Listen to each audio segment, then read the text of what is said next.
നമസ്കാരം. News prime മലയാളത്തിലേക്ക് സ്വാഗതം. രാഹുൽ ഗാന്ധി പ്രതിപക്ഷ നേതാവായിരിക്കുന്ന ലോക്സഭയിൽ BJPയുടെ കൺകെട്ട് വിദ്യകളൊന്നും തന്നെ ചിലവാകുന്നില്ല എന്നുള്ളത് തുടക്കം മുതലേ നരേന്ദ്രമോദിക്ക് തൻ്റെ മൂന്നാം ഊഴത്തിൽ മനസ്സിലായതാണ്.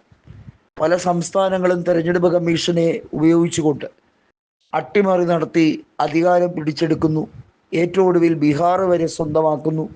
അവിടെ സാമ്രാജ് ചൗധരി എന്ന ഏറ്റവും കൊടികൊണ്ട ക്രിമിനലിനെ അവിടെ മുഖ്യമന്ത്രിയാക്കുന്നതായി കൃത്യമായി BJP നേതാക്കൾ തന്നെയാണ് പറയുന്നത്.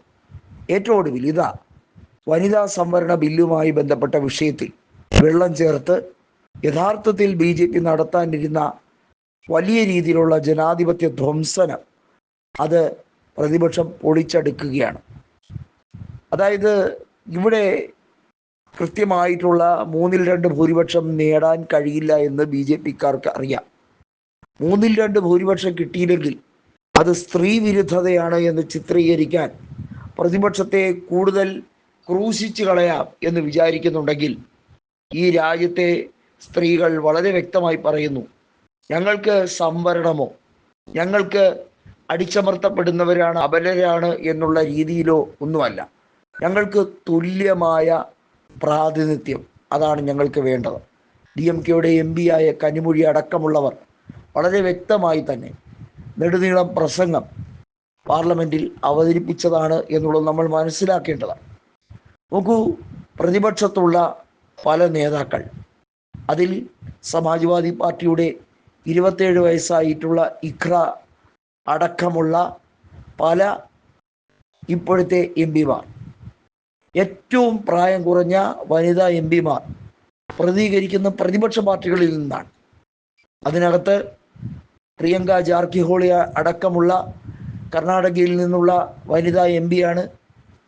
അങ്ങനെ നിരവധിയായ ആളുകൾ 25-നും 35-നും ഇടയ്ക്ക് പ്രായമുള്ള ചെറുപ്പക്കാർ പലരും ഉണ്ട് എന്നുള്ളത് നമ്മൾ മനസ്സിലാക്കണം.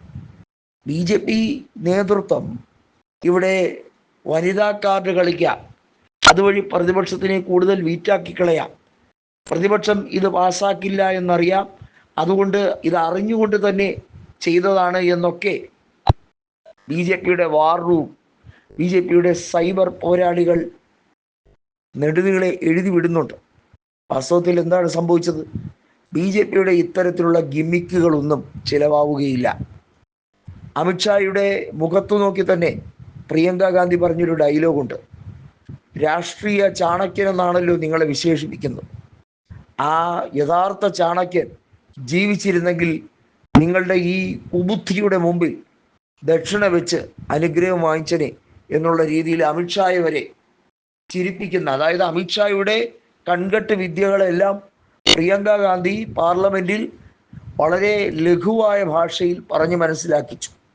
അതിനുശേഷം രാഹുൽ ഗാന്ധി പറഞ്ഞൊരു ഡയലോഗുണ്ട്, താൻ 10-20 വർഷമായി പാർലമെൻറ്റിൽ നടത്തുന്ന അധര വ്യായാമങ്ങൾ അതൊക്കെ ഒരുപക്ഷെ കടത്തി വെട്ടിക്കൊണ്ട് കേവലം 5 മിനിറ്റ് കൊണ്ട് തൻ്റെ സഹോദരി കൂടിയായിട്ടുള്ള കോൺഗ്രസ് നേതാവ് പ്രിയങ്ക ഗാന്ധി സഭയിൽ അമിത്ഷായെ പോലൊരു വ്യക്തിയെ ചിരിപ്പിക്കുക എന്ന് പറഞ്ഞാൽ എന്താണ്?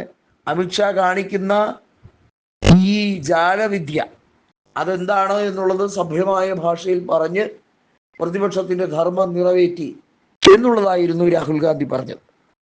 ബില്ല് പാസ്സാക്കിയില്ല എന്ന് പറയുന്നതിലല്ല പ്രതിപക്ഷം കൃത്യമായി ഗർവ് കാണിക്കുന്നത്. ലോക്സഭാ സീറ്റുകളുടെ എണ്ണം കൂട്ടി ഈ രാജ്യത്തെ തന്നെ വിഭജിക്കുന്ന രീതിയിൽ ഉത്തരേന്ത്യയിൽ നിന്നും ദക്ഷിണേന്ത്യയിൽ നിന്നും കൃത്യമായിട്ടുള്ള ഒരു അസന്തുലിത അവസ്ഥ ഉണ്ടാക്കാൻ ശ്രമിക്കുന്നതിനെതിരെയുള്ള നീക്കമാണ്. അതല്ലാതെ വനിതാ സംവരണ ബില്ലിനെതിരെയോ വനിതകൾക്കെതിരെയുള്ള നീക്കമായിട്ടല്ല അതിനെ കണക്കാക്കേണ്ടത്.